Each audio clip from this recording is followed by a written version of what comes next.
Good day, everyone. I am Christian Rino, together with my groupmates.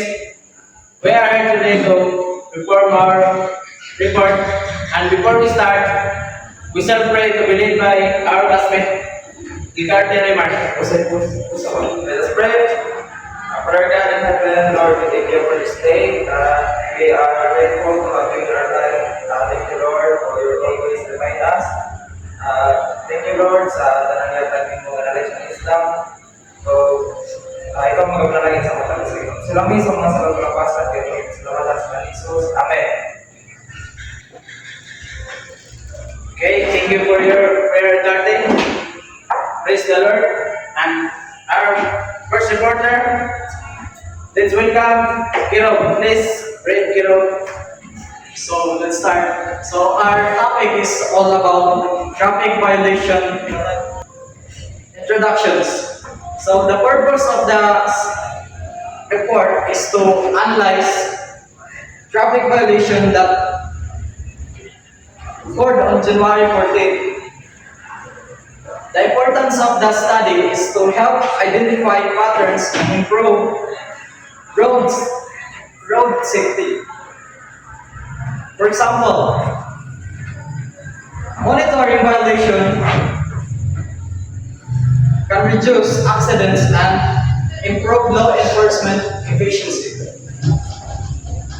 The objective of the reports identify the types of traffic violations, count the frequency of each violation, highlight the areas with the highest violations, and provide examples and recommendations. The methodology. Data collected from traffic enforcements and CCTV footages.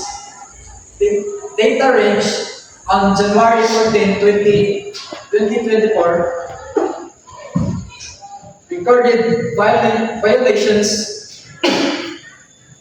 speeding, illegal red lights, jumping, etc.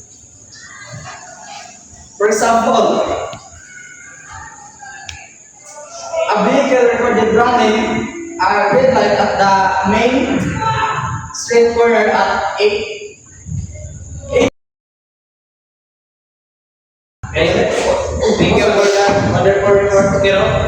And our next reporter, Sumuke, please read your report. Next, the total number of violations, total incidents recorded, 120 violations breakdown. Speeding, 40, illegal parking, 30, red light jumping, 20, driving without license, 15, others, 15. And the speeding violations count 40. Explanation. Driving above the posted speed limit. Example, car exceeding 60 km per hour in a 40 km per hour zone. And the illegal parking violations count 30. Explanation. Parking and no parking zones obstructing traffic. Example, motorcycle parked on the sidewalk near the public market. Okay, thank you for that wonderful report, Sumuke. And now, we shall hear a report of Umboy. Please read your report. Okay, next is the red light violation.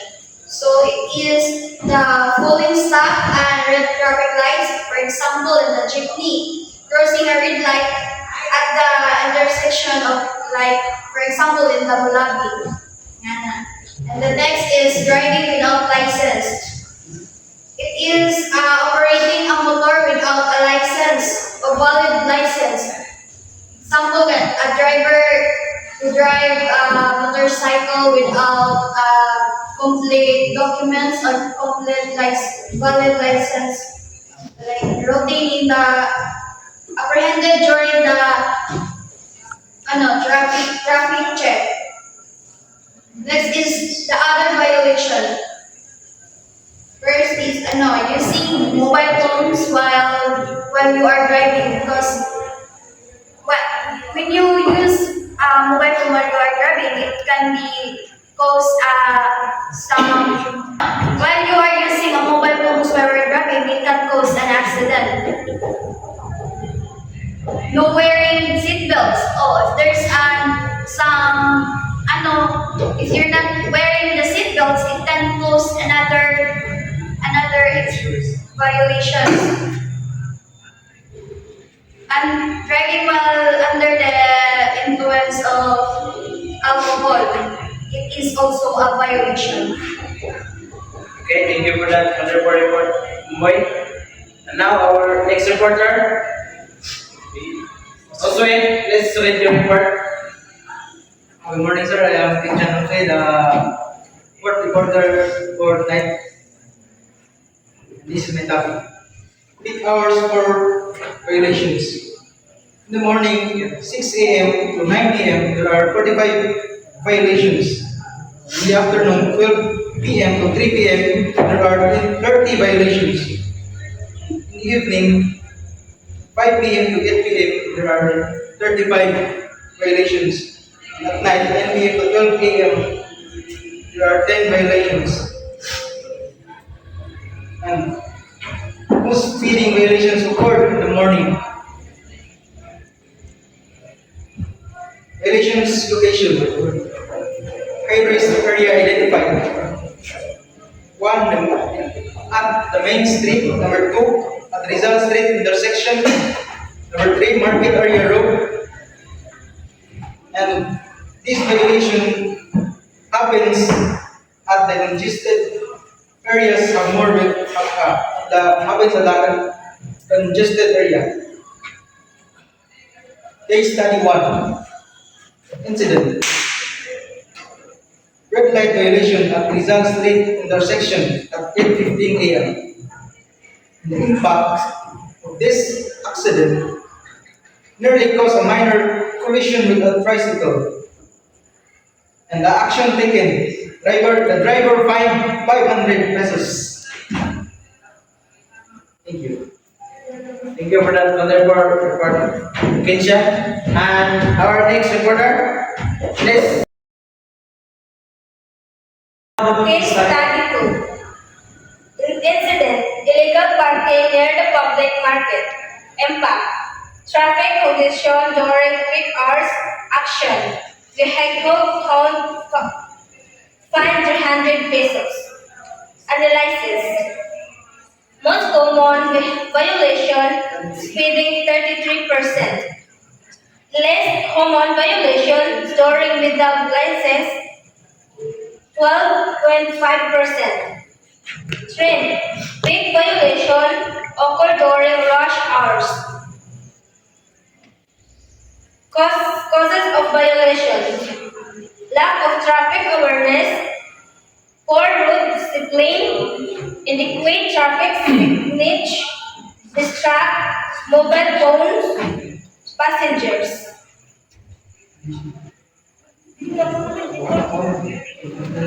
Okay, thank you for that, Supam. And our next reporter is to be given by Gikarte. Please discuss your report. Yeah, good afternoon. So, good morning everyone, especially to you, sir.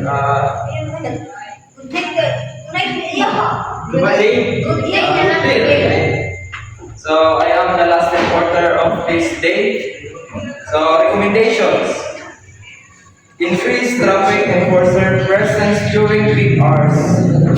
Install more visible road signs and cameras. Conduct public awareness campaigns. Impose stricter fines for repeat offenders. Example of recommendation action. Action: install speed camera at Main Street. Expected result: reduce speeding violation by 30%. Benefit: improve safety for pedestrian and drivers. So, conclusion: Traffic violation on January 14 show clear patterns. Speeding and illegal parking are the most common issues. Implementing stricter enforcement and public awareness can improve road safety. And thank you. Okay, thank you for that, Karte. And now, I'm going to tackle My very small report and references and acknowledgement. Traffic Management Office Report, January 14, 2024. CCTV footage and first responder reports. Thanks to all traffic enforcers for data collection. And that's our report for this day. And thank you. Before we end our report, we shall give ourselves a round of applause, everyone. And thank you again. And before we cut our video report, we will have our closing prayer. Please, to be led by Jarte, please. Mangurus. Father God in heaven, Lord, salamat Ginoo, hindi nakasalamat salamat Ginoo sa nagpanaw ng report. Ito ang lang sa mga sa nabinasa ng teacher, instructor,